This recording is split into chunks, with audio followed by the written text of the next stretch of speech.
Hello, this is Ashok from OVERDRIVE, and today we've got the first of the Moto Guzzis with us. This is the Audace.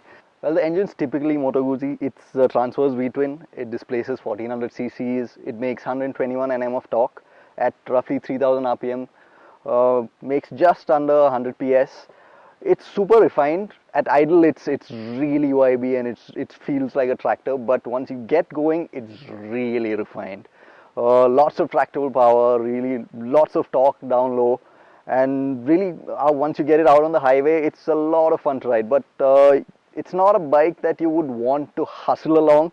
It's more in its element when you're relaxed and going at an easy pace. I mean, by easy pace, I'm not talking about 80 kilometers an hour. I'm talking about probably 130 kilometers an hour. As with all motorcycles that come with an engine that's mounted across the frame, this I'm talking about motorcycles like the Moto Guzzi and the BMW Boxers.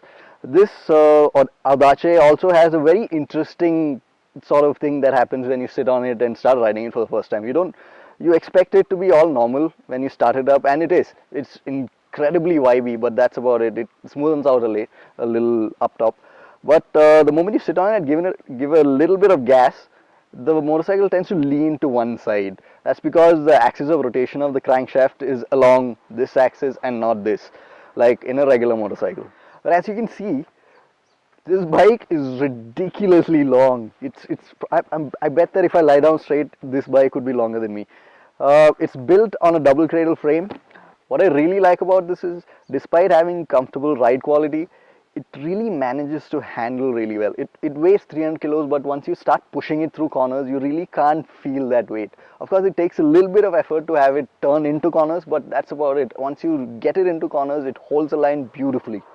What we like about Piaggio's bikes generally, especially the higher end bikes, is that it comes packed with a lot of electronics. The Audace is not any different. It gets 3 levels of traction control, 3 riding modes, and ABS. So when it comes to safety, it's right up there. The ABS is a little violent when it comes on. The traction control you cannot feel at all. The Audace is available as a CBU, and therefore it is expensive. But if you ask me, that is not the biggest challenge that you will have if you want to own one. Piaggio currently has only one dealership in India where they sell these motorcycles from, and that is in Pune. So if you're from Pune or in and around Pune, good for you. But if you're not, then you'll just have to figure it out.